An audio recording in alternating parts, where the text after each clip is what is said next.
It gives me immense pleasure to welcome our guest speaker, the recipient of the Rotary Club of Bombay Ramkrishna Bajaj Award for Good Governance, to Mr. NR Narayana Murthy, Chairman Emeritus of Infosys. He is in conversation with past District Governor, our own Rotarian Sandip Agarwalla. I now request past President Vineet Bhatnagar to introduce Mr. Narayana Murthy.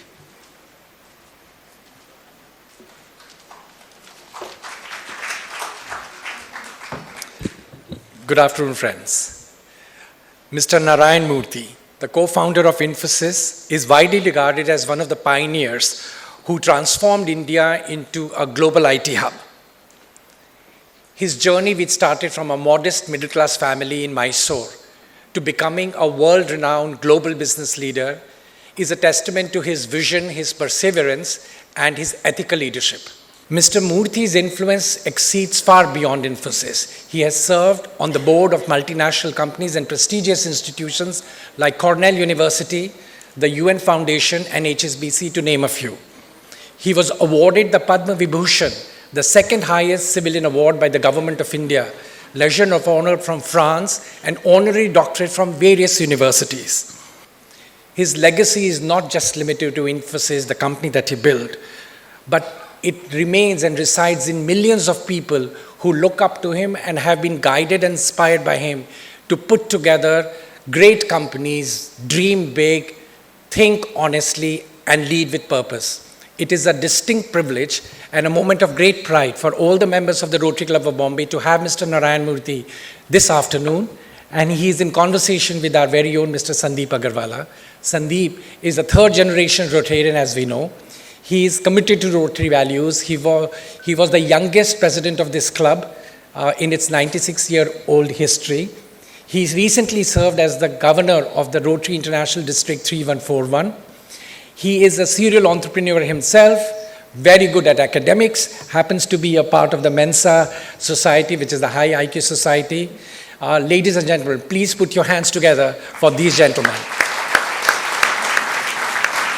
And for a conversation that I am very certain promises to be both enriching and riveting. Over to you, Sandeep.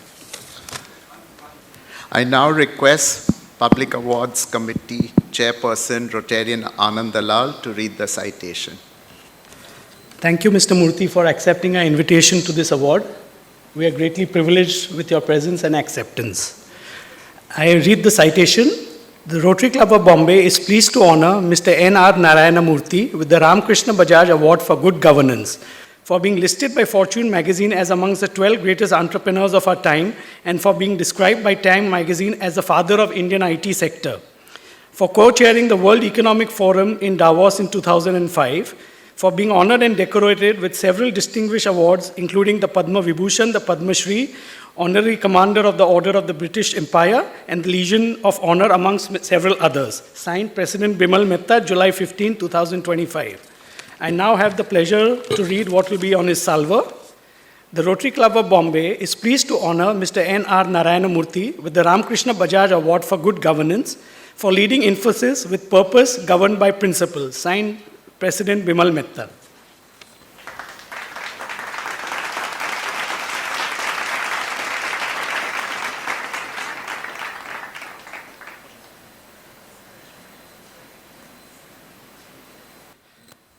Now, I request Sandip to take over. Thank you, President Bimal. It's a great afternoon. What a wonderful turnout for the legendary Mr. Narayana Murthy. I don't know how many of you recall that Mr. Murthy has been to our club a little earlier. When I said little earlier, long back. Around 2000, when I was the program committee chairman for President Adi Dastoor, I made a cold call to his Bangalore office. His secretary came online. I introduced myself. And I said, I'm the program committee chairman of the Rotary Club of Bombay. And he said, will you send me an email if you want to invite him? And I did. And he called me back the next day and he said, Mr. Murthy is agreeable to come, but it'll have to be a date of his choice. I said, whatever date he chooses. And then the rest was history. It was one of his first lectures on corporate governance, sir. And I remember we had an overflowing house at that day also. And we are very grateful that you are here with us once again today. Also in that meeting was our member Gajendra Patni, who you worked with initially before you branched out on your own, sir, with Patni Computers. So, and I remember he was sitting in the first row and you acknowledged very graciously his presence, and he was thrilled to be recognized by you and that you acknowledged him also. So I would start our conversation today with your early years. As was said by Vineet in his introduction, you've often mentioned borrowing 10,000 rupees from your wife to start Infosys. What does that moment mean to you today? Well, there are many people and many things that I owe gratitude to. Here is one person, Sri Deepak Parikh. Like Ekalavya observed Dronacharya from a distance, I did observe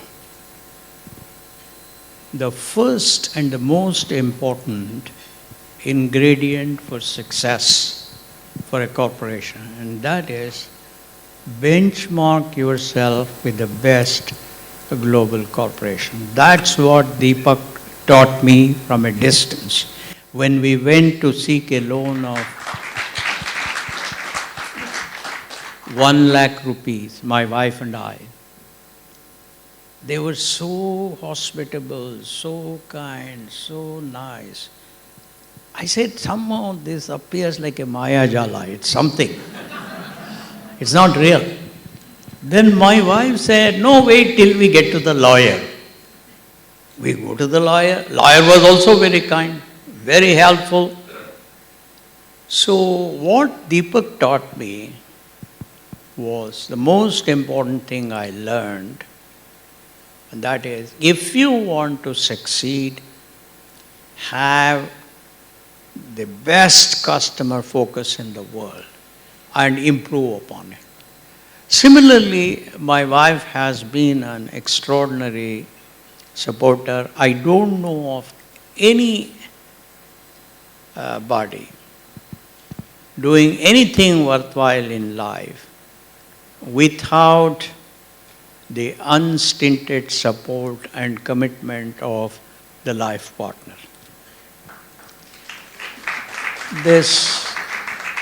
It is not just the 10,000 rupee that matter. That happened in a particular context. 2 of my younger colleagues did not even have the small equity they were supposed to put. And I was very uncomfortable with they taking loan from the other 5 people. I said, let me ask my wife if she can loan it to all the 7 of us, and then we will pay to her at our earliest. And finally it was all paid. So the initial sum was given by my wife. But there are umpteen number of occasions when I received so much help, so much support, so much confidence, so much encouragement from my wife. I don't want to get into those things because they are too numerous and they require a lot more time. So I would always remain very grateful to her, because without her support, encouragement, and generosity, I don't think I would have achieved even a fraction of whatever I have done. That's wonderful. We all know her role even today, how gracious and how compassionate she is. And I think it started very early on when she had blind faith in you and supported you. But looking back, what do you think, Murthy Saab, was the most defining turning point in your Infosys journey?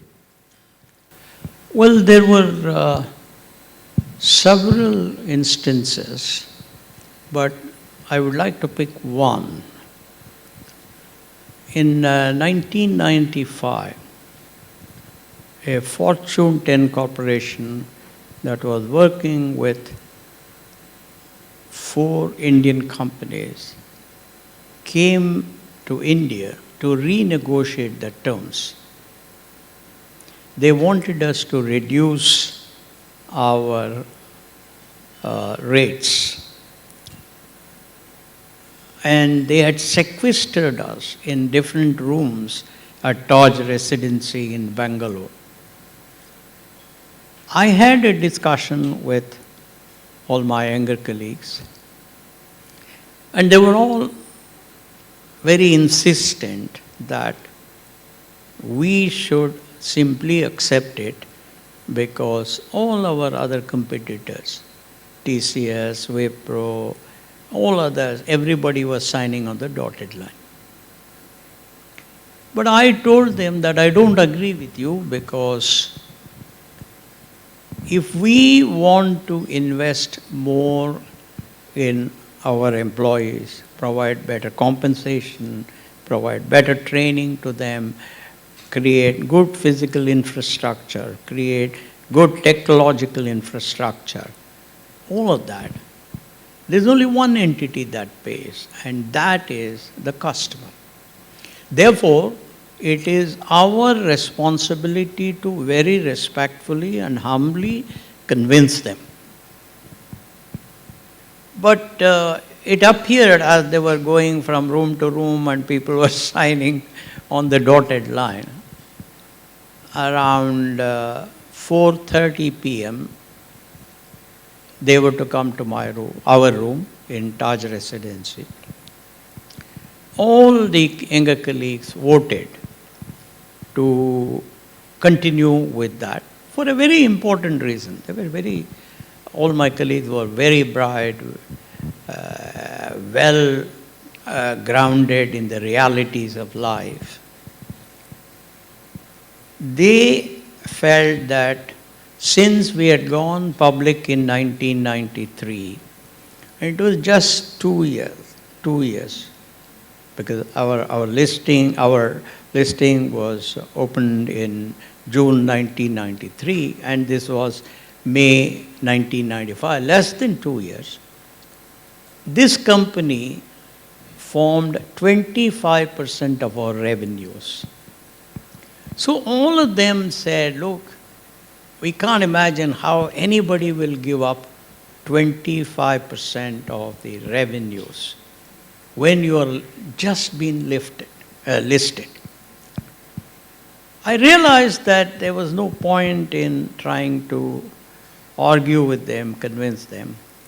So I just called those days there was no mobile, nothing.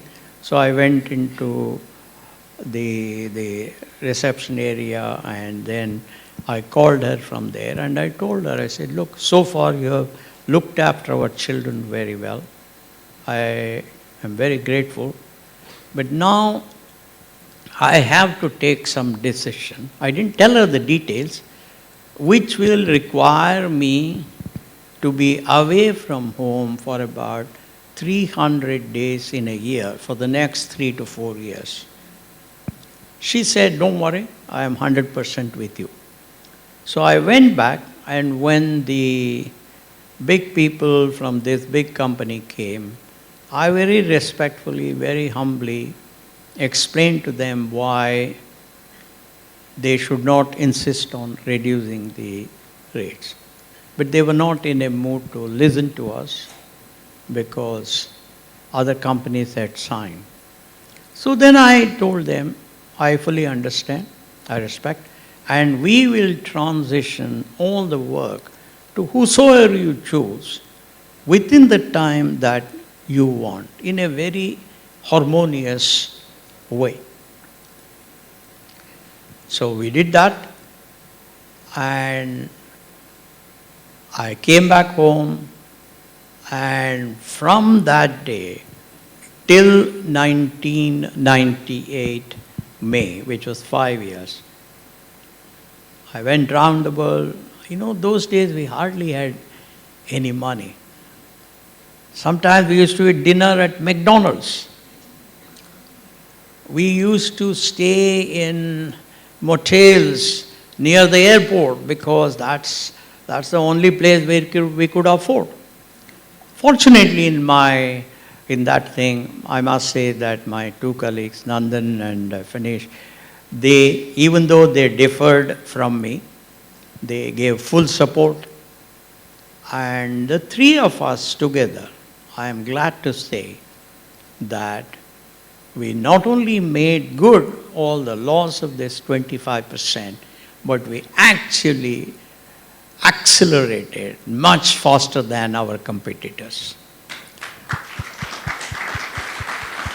So I think this was in some sense a turning point, because that's what brought to the minds of my younger colleagues that a plausible impossibility is better than a convincing possibility. And what is needed is confidence, hard work, high aspirations, and determination. I think that was a day when these words meant actual reality. And I'm very happy that that, in some sense, was the turning point. So clearly, lessons to be learned by stepping out of your comfort zone, as you said, and you drove home that point very, very well. Now, you've talked a lot about leadership and values which were shown by you at that critical stage. So what are your non-negotiable values as a leader, even today? You know, my daughter, when she was small, she asked me, "Who is your God?" Now she is almost 44 or something. I told her, fairness is my God. Fairness is the most important attribute of a cultured and civilized person. Fairness is following the golden rule.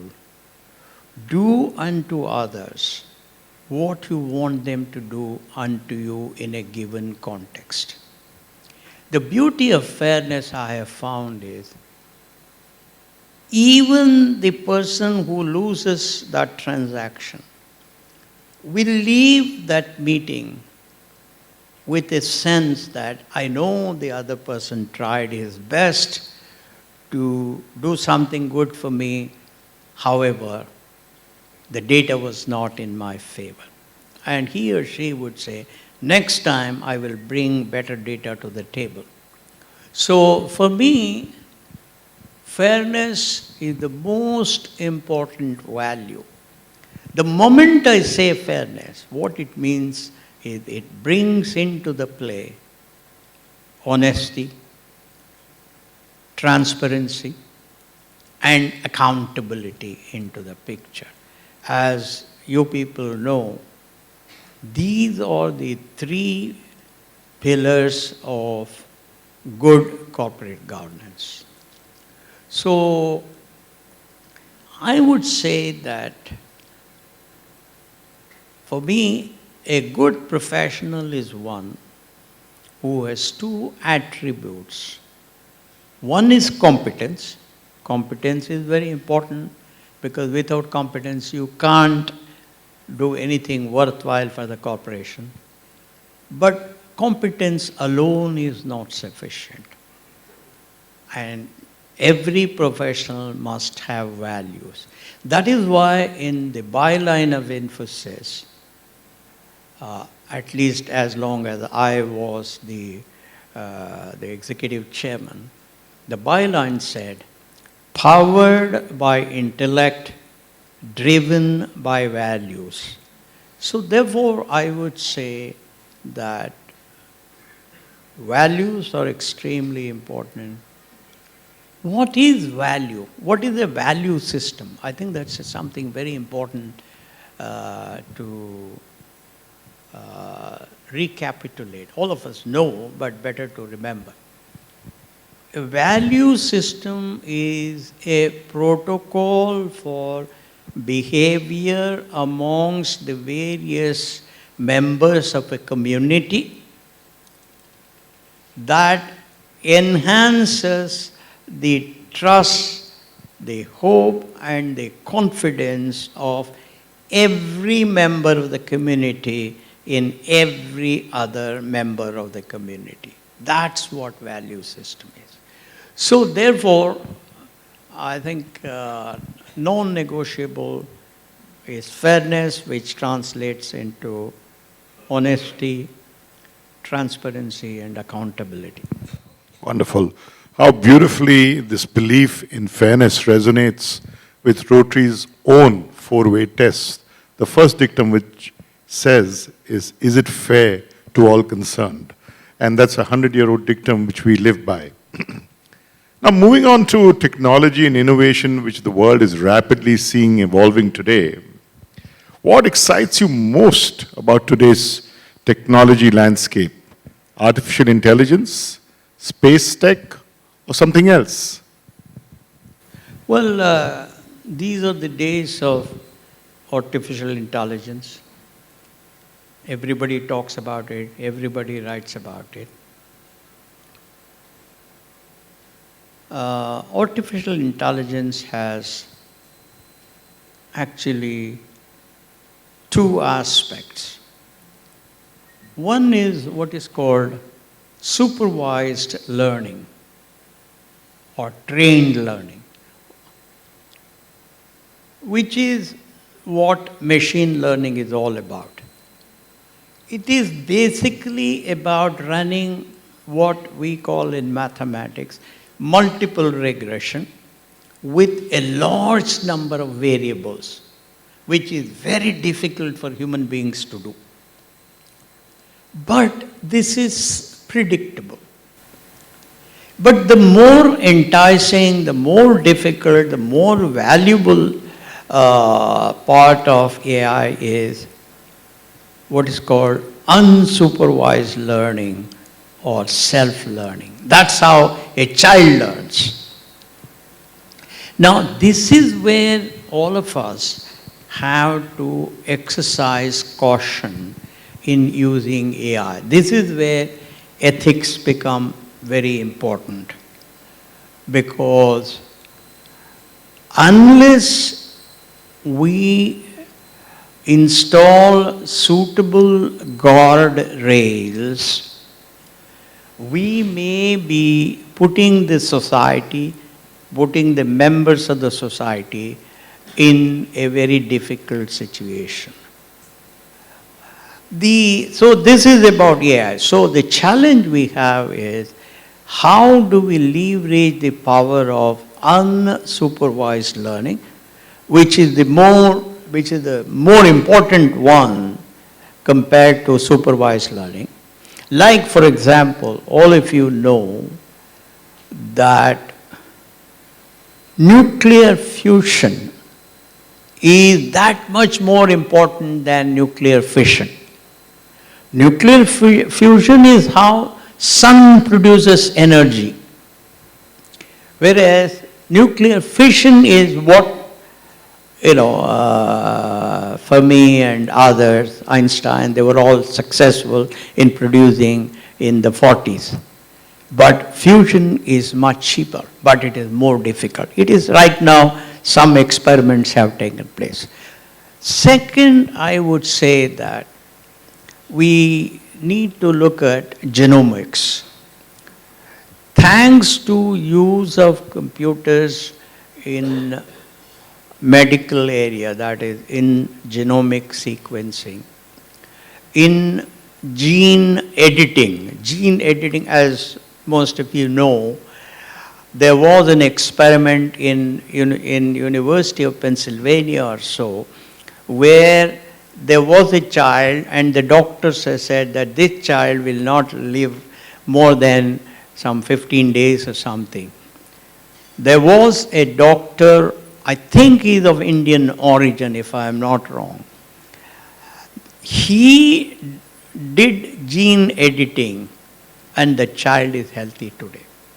So I do believe that there is a great opportunity for us to produce solutions, cures for a lot of health problems. The third area that excites me is what is called IoT, that is Internet of Things. That is the ability to control machines to perform tasks in the way that you want using computer technology and transducers and A to D converters and D to A converters. Already you are seeing so much of it. I mean, refrigerators have that. There is, so many of the autonomous cars, etc., etc.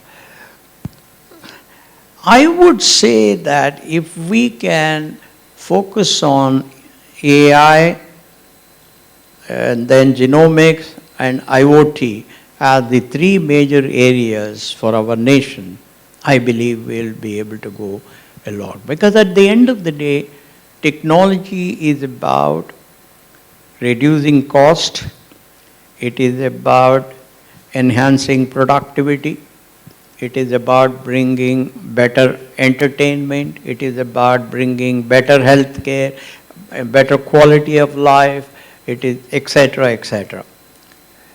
This is easy to achieve if we remain the masters of technology rather than servants of technology.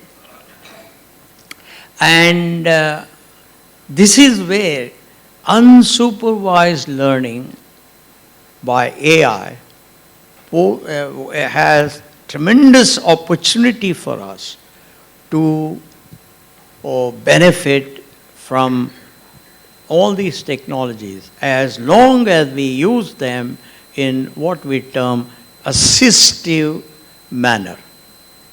If you use them as assistive technologies for your betterment, you will be the winner. How do you see India contributing to the next big wave in global tech innovation?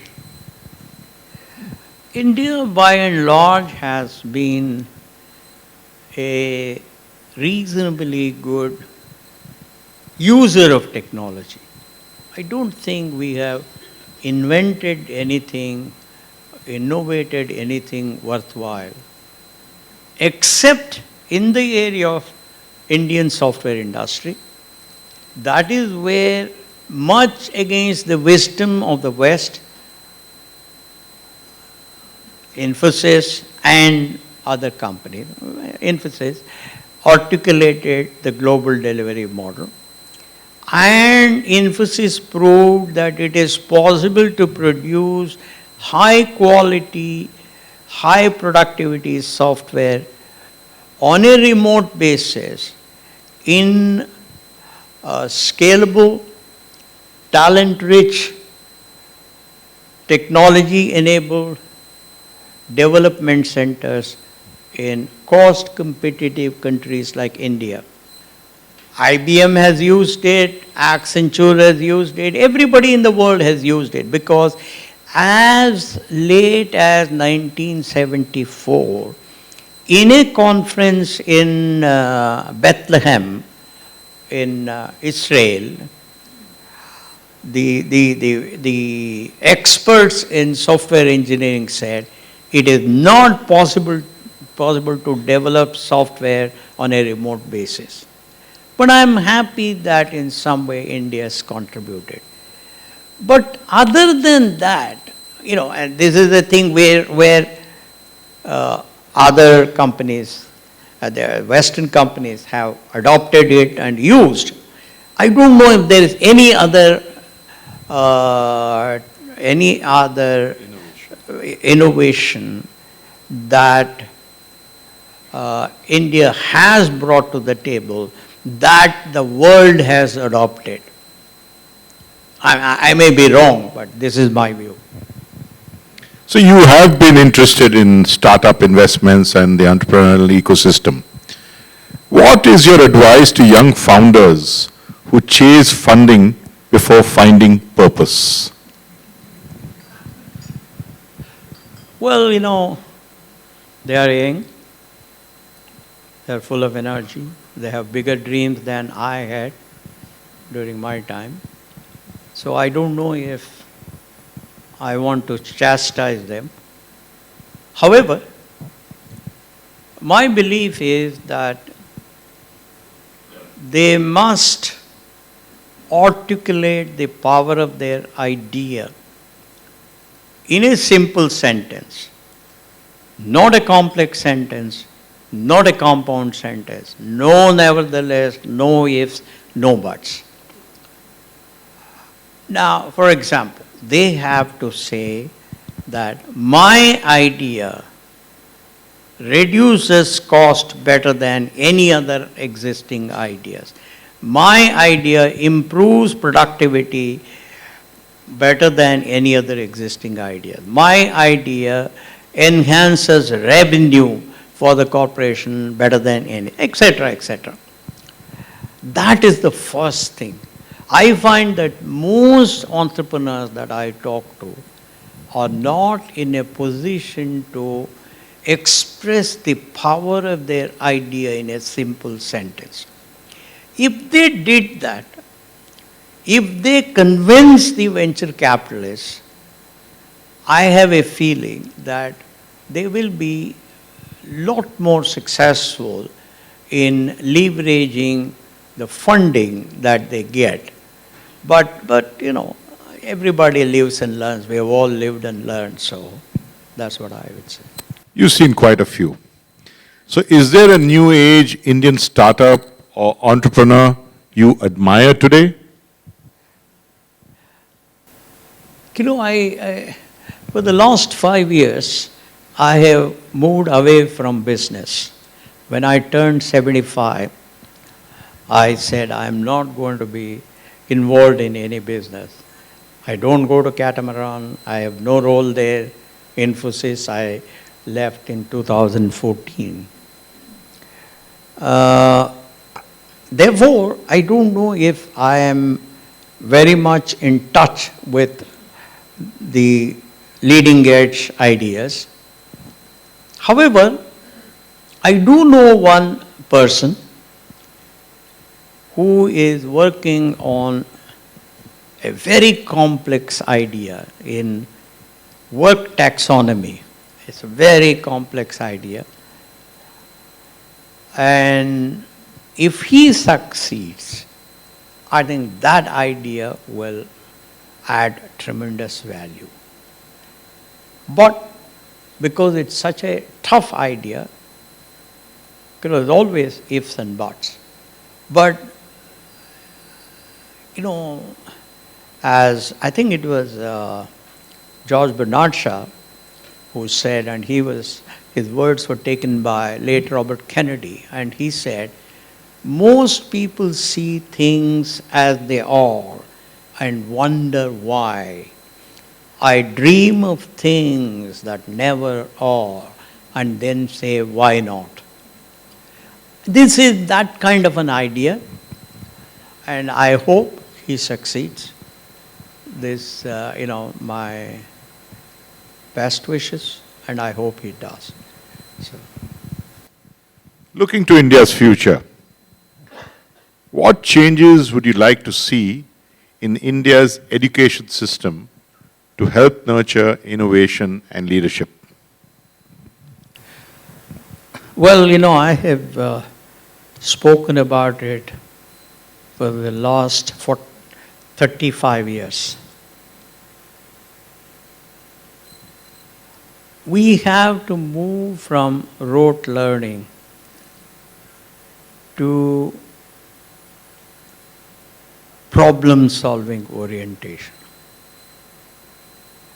In order to do that, there are two steps in it. First, we have to teach children the science behind what the world is around us. What is the meaning of saying sun rises in the east? Why is it that in the morning when the sun rises, it's all orange? Similarly, when the sun sets, it's all orange. Why does the decibel level of sound reduce as the car moves away from us? I mean, I can go on giving examples of that. And in teaching the children, if we use, various scientific theories behind all these phenomena, so that children start appreciating the world around them through science, then they will start asking questions. For example, even when Einstein started thinking about the special theory of relativity, he observed that the perihelion of Mercury was not fitting into Newton's laws of motion. And he said, why is it? Because Newton's laws, before Einstein, Newton's laws and Maxwell's equations, they were the two greatest things, right? There must be some reason. And that's when he started thinking in terms of the special theory, and then he graduated to general theory. So the point I'm saying is, we have to teach our children science behind the nature around us. The second step is to ask questions about what is it that I can do to overcome the obstacle that I see. For example, when telegraph was invented and later on phone was invented, that was all because Alexander Graham Bell said, why can't I speak to somebody who is half a mile away from me? There must be a mechanism to do that. And that's how telephones came. And somebody else said, why can't I see somebody who is 5 miles away from me? Television came. So in other words, if we help our children just to ask questions and see is there a path in science towards overcoming our obstacles, then I believe that our children, they are second to none, our children too will be in a position to bring in inventions and innovations. But if we stick to the current method of rote learning, it's going to take a lot of time. What role do you see for women in shaping India's next big success story? Say it again. What role do you see for women in shaping India's next big success story? My own view is that women have already played the most important role in advancing the world in general and in India in particular. By bringing up children, of course, along with their life partners, in the right way, they've already done a great job. But in keeping up with the times, we need to leverage this extraordinary capability, not just at home, but outside too.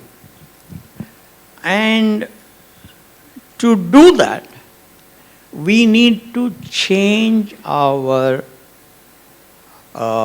work culture so that they can satisfy the home duties of bringing up extraordinary children with succeeding in the office. For example, when they and they give birth to a child, they must be given sufficient time to make sure that they are with the children. Second, there must be flexible hours. Third, it should be possible to have creches in the offices. Fourth, it should be possible for them to do whatever little work they can do, part of the work from home, etc. The experts need to sit down and say, what are the obstacles to women adding even more value, and then provide solutions to that, and it will happen. So the last question before I'll ask you a few fun one-liners, and then of course we'll throw it open, sir, if you're open to questions from the audience. If you could give one life tip to a 20-year-old today, what would it be? Well, this question applies to every 20-year-old, not necessarily to an entrepreneur. So I would say that every human being, but in particular every 20-year-old or even younger ones, should seek respect from the society. In the context of the corporation, for example, the first vision statement of Infosys was, we want to be India's most respected company. Then some of my younger people had said, no, how will respect help us? I said, if you are respected by the customer, you should have delivered whatever you promised on time, within budget, with quality, like we received from HDFC. If you want respect from employees, you must create an exciting work environment. You must be fair to them. You must ensure that the fruits of your corporation is shared properly with them. You must protect their dignity, etc., etc. You must make sure that the tired mind that leaves the office every evening comes back enthusiastic and energetic to add even more value to the customer the next morning. So if you did that, your employees will respect. If you follow the finest principles of, and these employees will become brand ambassadors to get other good employees for your corporation. If you follow the finest principles of corporate governance, your investors will become long-term investors, and they will recommend you to other investors. Your existing customers will recommend you to prospects. And if you obtain respect from the politicians and the bureaucrats, they will create rules and laws that will help you succeed even better. And most importantly, you should seek respect from the society, because society contributes employees, society contributes customers, society contributes investors, society contributes vendor partners, society contributes politicians and bureaucrats. Therefore, the most important entity that you should seek respect from is the society. So that's what I would tell every youngster. Now, coming to the entrepreneurs, I think there are two most important principles that you should follow. One I've already said right in the beginning when talking about Deepak and HDFC. That is, you must have global benchmark in everything you do, but particularly in customer focus. And ensure that you have access to the market. That for your idea. That's the most important thing. Because without easy or easier access to the market, you will not succeed as an entrepreneur. The second principle that you should follow is hire people who are smarter than you. In some way, I think that is what H.T. Parekh did at HDFC. That in some sense is the secret of that great man. So therefore, all those of you who want to be entrepreneurs, have self-confidence to hire people who are smarter than you. Because there is nothing as important as the power of human mind. That's what I Thank you. So I'm going to ask you one-line questions, sir. And if you can answer them just 2 or 3 words each. One book that changed your life. No, actually there are 3 books. First one is Protestant Work Ethic and the Spirit of Capitalism by Max Weber. I don't want to get into what it is. Second is My Experiments with Truth by Mahatma Gandhi.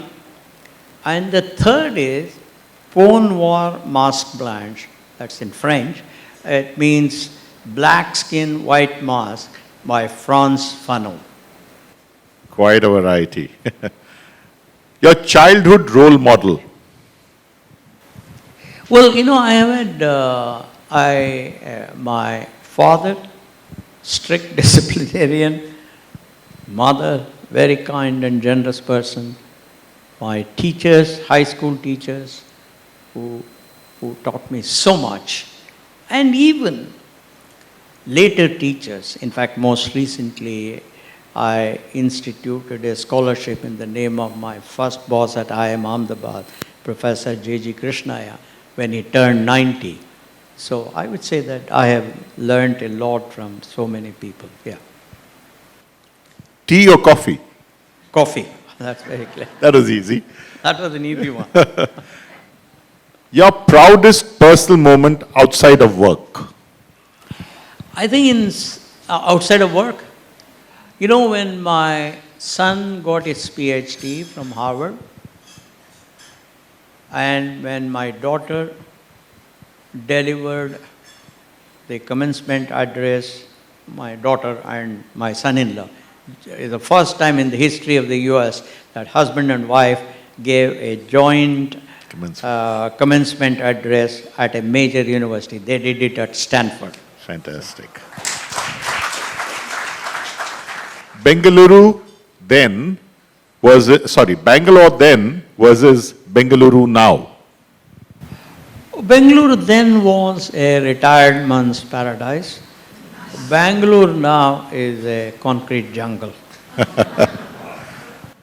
I'm not going to ask the next question, but I'll skip to the next one. Morning person or night owl? By and large, I used to be a night owl, but nowadays I'm a morning person. But for me, when there is a task at hand, it doesn't matter whether morning, night, etc. One hobby you wish you had more time for? Well, I would say improving my piano skills. I'm a great fan of Western classical music. And even now I do that, but I'm not good enough to hold a public concert. Well, thank you so much, Mr. Narayana Murthy. That was so invigorating and refreshing. I think we have time for a quick questions. And Mr. Murthy has very kindly agreed to take them. I will call out your name. Please Please do not speak out of turn. Make your questions very brief. I only one thing. I think first the women and then... Okay, first the ladies, then the men. And be brief in your questions, as I said, and do not make a commentary. Short questions, please. Yes, Shani, can someone give the mic to Shahnaz Wakil? I was wondering, in that example that you gave in 95, when you said that you didn't take that job, the 25%, couldn't you have done both? Taken the 25% and also got more business by going out and getting more business? Couldn't you have done both? So, You had an example where you said in 1995 you had an epiphany of not going ahead with an order because you thought it didn't give you enough funds. So could you not have taken that 25% business as well as gone out and got more business? No, again, it is the fairness worm in me that prevented me from doing it. If I were to reduce price for that extraordinary company, I have tremendous respect for them even today. When I was negotiating with somebody else and I'm trying to get more and more remote business, I have to accept. You know, I'll tell you, I'm very proud that as long as I was the CEO, we had a 30% premium to any other software company. Because I have never believed in doing business cheap. What is very important is provide the best quality possible and charge appropriately. I have always believed in the concept of value leverage. Value leverage is value divided by price.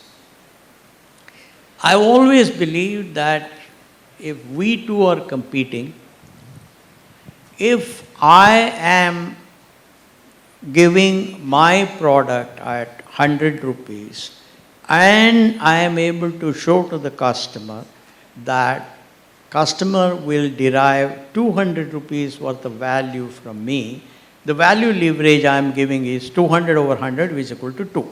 On the other end, if he were to go to the same customer and say, look, I am giving you the product which is very similar, but I am going to charge you 120 rupees because I am going to demonstrate to you mathematically that my product will give you 300 rupees worth of value. His value leverage is 2.5. And I can assure you they will all buy his product, not mine. So therefore, I never looked at only the top line. I always looked at top line and bottom line. one more question, right, Bimal? We have time for one more question. A lady. No. Okay, Suresh bhai. Suresh bhai here. Come here, please. First row, Suresh bhai Kotak. Sir, I would like to be enlightened on the role of independent directors in India, how it should be improvised to make it contributory and vibrant. Thank you, sir. No, I think that's a very important question. That's a question for which there could be an hour's lecture. But the role of an independent director is to ensure that there is good governance in a company. What are the aspects of good governance? That there is fairness, transparency, and accountability of the agents or the senior management to the shareholders. which is exercised through the directors in general, and independent directors are the more critical instrument of that.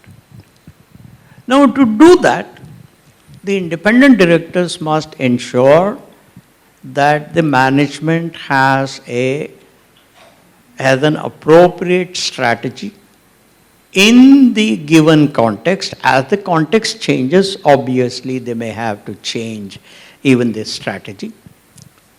Second, they have to ensure that there are systems,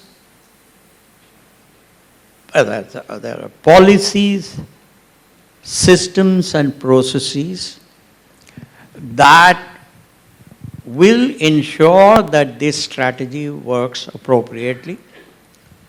Number two, there are systems to ensure that there are proper controls and checks and balances so that nobody will defraud the company, and that all related party transactions are according to the law and properly disclosed. Number four, that these independent directors have the capability and the competence and the value system to choose the appropriate CEO. And then, I can go on, but and make sure that the management does not create any undue advantage to itself at the cost of the shareholders at large. I would say that if we can have some of these, there are a few more, but I don't want to, as I said, this is a big topic. There is a way to do it, which I have done it, right from 1998 or so. We had the peer evaluation of all directors, not just independent, even the executive directors also. And those people who came below a certain sigma of the mean, I would sit down with them. I would ask them why they are not able to perform. Is there any way that we can help? Or is it that they are not competent enough to continue the thing? So as long as the peer evaluation is there, not by some external fellow, they will not do a proper job, because they want more and more business from you, so they will keep everybody happy. So I would say that there are a few more. As I said, this is not the time for that. I think we can improve the level of corporate governance. Well, thank you very much. I invite our President to take over the proceedings.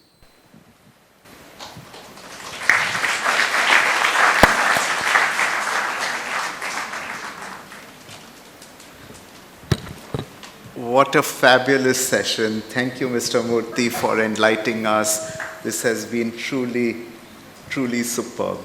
Thank you.